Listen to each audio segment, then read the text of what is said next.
Jumpstart Christina. Today we're doing vegan pesto. I'm going to do a almost no oil version, except I'm using sun-dried tomatoes that are packed in oil, so it's going to be very minimal.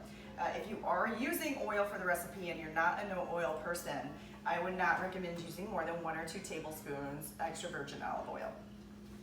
Okay, so this can be mix and match. A lot of recipes use pine nuts. Today I'm going to use toasted, unsalted pumpkin seeds that I'm going to actually toast myself with nothing. You just throw them in the pan, which is already heating. You're going to know that they're starting to toast because they pop, like popcorn. It's actually quite interesting. Once they do start doing that, you're going to start shaking the pan because they toast very quickly and they burn very easily. So you're just going to give it a little shake, a little toss, and try to get all of them equally toasted. And I'm also going to use walnuts. So these are like 2 to 3 tablespoons for each thing. This is 3 cloves of garlic. I chopped them up a little bit. You can put the whole garlic clove in there, but I think it just distributes a little bit better if you chop it up into larger chunks. Nutritional yeast. This is 3 tablespoons. If you are not a nutritional yeast fan, you do not have to use it. You're just going to use slightly less water in your recipe then. Popping. All right. So let's get those a little bit, and that's just how easy it is. And 2 tablespoons of lemon juice, however you like to extract that.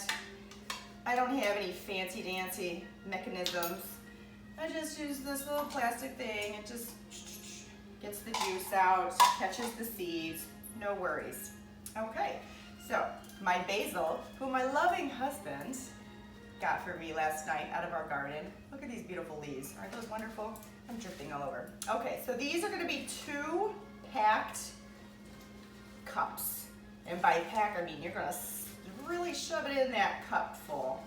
All right, we want to make sure that we have enough basil. We want a thick, nice, creamy pesto.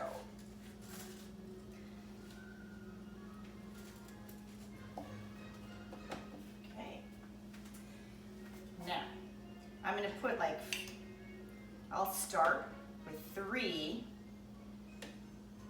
sun-dried tomatoes.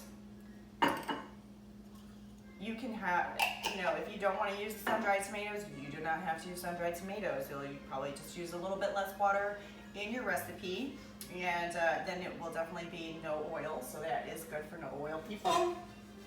These are toasting, they are done. I'm just going to throw those right in. They are a little hot and steamy right now. Okay, and then you make a paste. And I have my filtered water here. After this is made into a paste, we'll start adding in the water a couple of tablespoons at a time until it gets the consistency that you want it to be.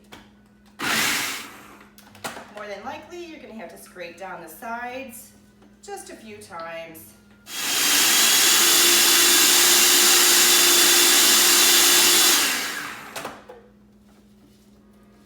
Okay, this is starting to form a paste now. As you can see, it's still very chunky, but there's not any liquid in it.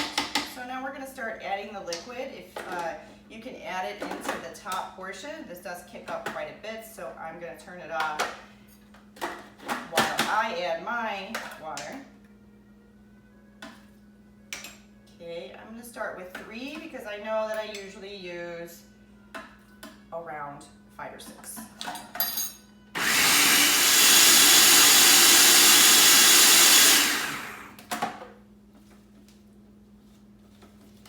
Scraping, still need more water, so you're going to go ahead and just add that water right in there. It's looking beautiful already. Can't wait to get it into a recipe.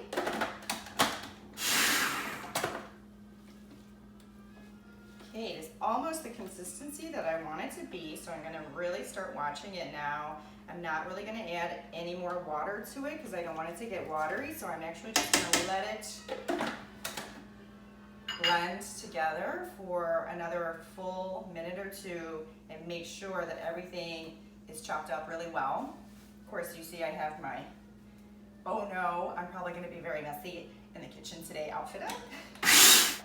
Okay, 1 full minute later, and I'm gonna scrape, check the consistency.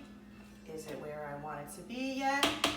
Almost, but I'm just gonna scrape the side and give it another 30 seconds to make sure I have all those basil pieces really ground up in there nicely. Okay, I can actually smell the sun-dried tomatoes in here. They are very strong, as well as my fresh garden basil.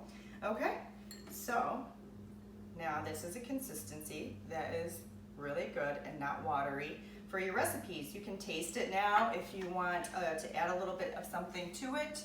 Yeah, a few more sun-dried tomatoes, a little bit more lemon juice if you want it a little more cheesier, nuttier.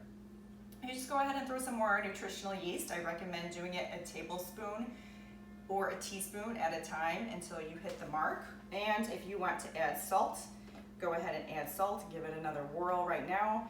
I wouldn't add more than about 1/4 of a teaspoon at a time. You don't want it to get overly salty.